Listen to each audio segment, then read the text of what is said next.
गुजरात के अहमदाबाद में हुए विमान हादसे ने लोगों को झकझोर कर रख दिया है। इस हादसे में विमान में सवार सभी लोगों की जान गई है। घटनास्थल पर तेजी से राहत और बचाव कार्य जारी है। इस बीच सभी के मन में सवाल है कि इतना बड़ा विमान हादसा कैसे हुआ। इस सवाल पर कुछ विशेषज्ञों का मानना है कि संभव है कि दुर्घटनाग्रस्त हुए एयर इंडिया के विमान से पक्षी टकराने के कारण उड़ान भरने के लिए अनुकूलतम गति प्राप्त नहीं हो सकी, जिसके कारण इतनी बड़ी घटना हुई है। हालांकि वास्तविक कारण जांच के बाद सामने आ सकेगा। दरअसल एनडीटीवी ने पूर्व वरिष्ठ पायलट कैप्टन सौरभ भटनागर के हवाले से बताया कि पहली बार इस हादसे को देखने पर पता चलता है कि यह कई पक्षियों के टकराने का मामला है, जिसमें दोनों इंजनों ने शक्ति खो दी है। वरिष्ठ पायलट का दावा है कि उड़ान एकदम सही थी और मेरा मानना है कि गियर ऊपर करने से पहले ही विमान नीचे की ओर उतरने लगा। उन्होंने माना कि ये केवल उसी समय संभव है कि इंजन की शक्ति कम हो जाए या विमान में लिफ्ट विकसित होना बंद हो जाए।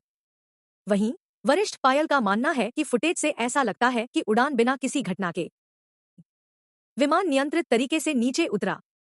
पायलट ने मेडे कॉल किया था। इसका सीधा मतलब है कि विमान एक संपूर्ण स्थिति से गुजर रहा था। वहीं विमानन विशेषज्ञ संजय लाजर का भी मानना है कि जो विमान हादसे का शिकार हुआ वह एक नया विमान है, जो केवल 11 साल पुराना विमान है। उन्होंने कहा कि यदि उड़ान भरने के समय विमान से एक साथ कई पक्षी टकराते तो संभवतः विमान 6 से 7 मिनट की सीमा से आगे नहीं बढ़ पाता। उन्होंने कहा कि यह विमान खास पुराना भी नहीं है, जिस कारण इसमें किसी तकनीकी समस्या की संभावना रही हो। विमानन विशेषज्ञ का मानना है कि जहां विमान क्रैश हुआ वह हवाई अड्डे के पास एक आवासीय क्षेत्र है, यहां पर पक्षी बड़ी में रहते हैं। हालांकि इस घटना के पीछे की असली वजह जांच के सामने आ सकेगी, लेकिन इस हादसे के पीछे का ये एक प्रमुख कारण हो सकता है।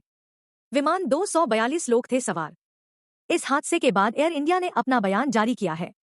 एयर इंडिया ने अपने बयान में बताया कि विमान में 169 भारतीय, 53 ब्रिटिश नागरिक, 1 कनाडाई और 7 पुर्तगाली सवार थे।